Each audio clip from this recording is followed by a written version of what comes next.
Hey there, fellow truth seekers and savvy investors. This is Master Shiro, your guide through the wild world of precious metals. Imagine this. While the mainstream media is buzzing about stock market highs and crypto crazes, a quiet storm is brewing in the silver market, one that's already pushed prices to levels we haven't seen in decades. But here's the shocker that might just make you rethink everything. Despite a recent pullback, silver's structural deficits are exploding to unprecedented levels, and insiders at JPMorgan are sounding the alarm right now. That's right, hard deficits that could redefine the entire commodities landscape in 2026. If you're not paying attention, you could miss out on what might be one of the biggest opportunities in metals this year. Why am I telling you this? Because the next 48 to 72 hours could be pivotal for silver investors. With fresh data dropping from key reports and market volatility spiking due to geopolitical tensions and Fed signals, we're at a crossroads where prices could surge or stabilize. But ignoring it now means potentially watching from the sidelines as institutions load up. Think about it.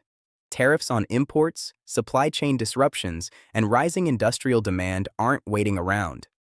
If you're in the US, where economic policies are shifting fast under the current administration, this window is critical for positioning yourself before the masses catch on. And here's what will keep you glued to this video. I'm holding back a secret data point, a specific insider projection from JPMorgan that ties directly into these exploding deficits. I'll reveal it only at the very end, along with a potential price target that could shape your entire 2026 strategy. So stick around, because missing this could mean overlooking the hard facts driving silver's next move. Now, let's set the stage by connecting the dots in the bigger picture, the macro landscape that's fueling silver's trajectory. Silver doesn't exist in a vacuum. Its price is deeply intertwined with the US dollar index, or DXY, which measures the greenback against a basket of major currencies. Right now, in early 2026, the DXY is hovering around 102, down from its peaks last year, thanks to Federal Reserve rate cuts and a rebound in global confidence. When the dollar weakens, silver shines brighter because it's priced in dollars, making it cheaper for international buyers and boosting demand. Inflation data plays a huge role here too. The latest consumer price index shows core inflation at about 3%, sticky but not runaway, which keeps silver attractive as an inflation hedge without the panic of hyperinflation. Geopolitically, things are heating up. Tensions in Venezuela, Greenland, and Iran are rattling energy markets, and silver's role in renewable tech, like solar panels, makes it an indirect beneficiary. Remember, about 60% of silver demand comes from industrial uses, so any disruption in oil or critical minerals pushes investors towards silver as a strategic asset. And let's not forget the US fiscal deficit. It's structural and massive, prompting more de-dollarization talks among central banks, which indirectly supports precious metals like silver. But here's where it gets fascinating: the gap between retail investors and the big institutional whales. You, the everyday American stacking silver coins or bars, might be tempted to sell during dips, like the recent drop from $121 to around $78 in a single session.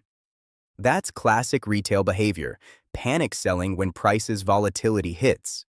Meanwhile, the whales, think JPMorgan, COMEX players, and central banks, are doing the opposite. JPMorgan, for instance, has been strategically positioning in silver, with reports showing they've adjusted holdings amid market stresses, sometimes even bailing out other banks like HSBC from massive shorts. Central banks aren't just hoarding gold, some are eyeing silver for its industrial edge, especially in emerging markets pushing green tech. COMEX inventories tell the tale. Above-ground stocks are being drawn down year after year, with cumulative deficits now over 800 million ounces since 2021. Whales know this scarcity isn't temporary, it's baked into the market structure. This retail-whale divide creates opportunities. While the public might chase headlines, institutions are quietly accumulating during corrections, knowing the long-term fundamentals point upward.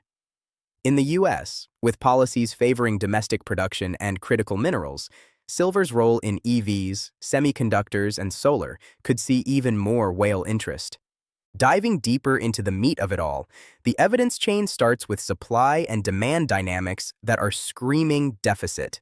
Global silver supply is forecasted to hit a decade high of 1.05 billion ounces in 2026, up 1.5% from last year. That sounds positive, right?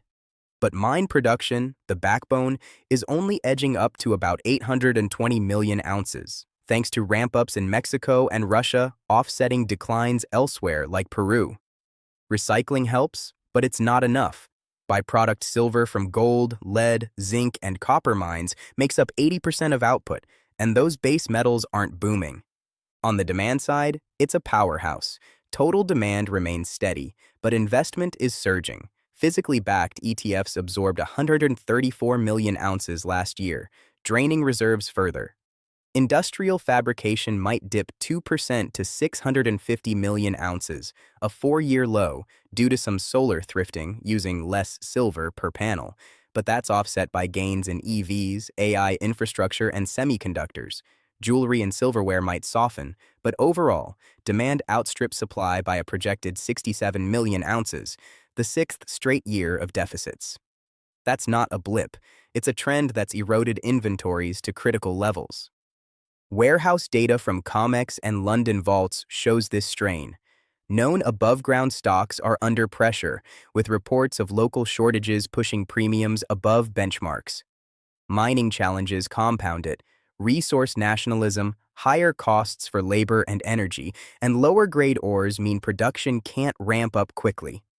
In the U.S., domestic miners like Hecla and Pan American are guiding for steady output, but global inelasticity keeps the market tight. Now, you might think this is all bullish, and it is, but there's a hidden trap in the COMEX warehouses that could trip up the unwary. Plot twist.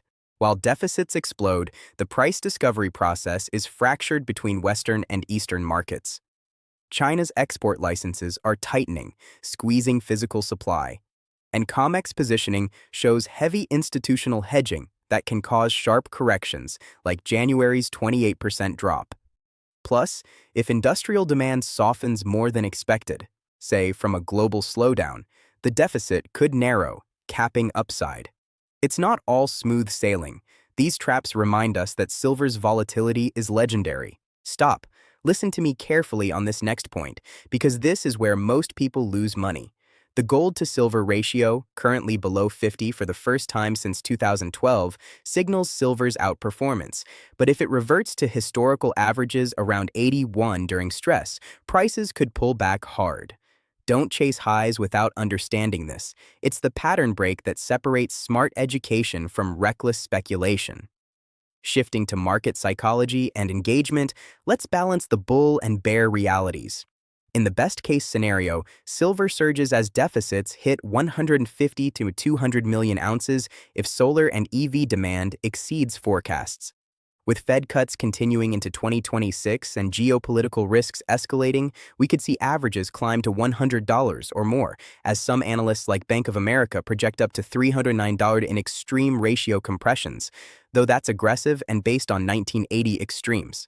JPMorgan's base is more grounded at $81 average, with Q4 potentially hitting $85. Worst case?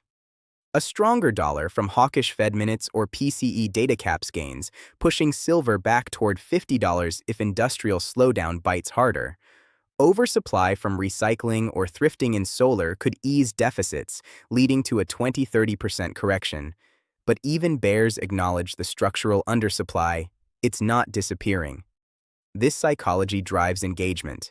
Are you buying the dip now, around $80–85, or waiting for a drop to $22, which seems unlikely given deficits? Tell me in the comments. I'm reading every single one to gauge where the community stands. As a quick note, remember, this discussion is purely educational, aimed at sharing knowledge about the silver market. It's not financial advice, and I encourage you to consult professionals and do your own due diligence before making any decisions. Keeping things informative helps us all learn together without unnecessary risks. Wrapping up with the grand reveal and call to action. The secret data point I promised? It's from JPMorgan's latest insider alert. They see silver averaging $81 per ounce in 2026, more than double last year's average, driven by these hard deficits exploding to 67 million ounces, the sixth consecutive year. And the potential price target? In their view, Q4 could hit $85, but with upside risks if investment stays strong. The final strategy for today? Patience is the real silver bullion right now. Educate yourself on fundamentals, watch deficits and institutional moves, and consider long-term positioning without chasing volatility. In a world of uncertainty, knowledge is your edge. Don't let the manipulators win.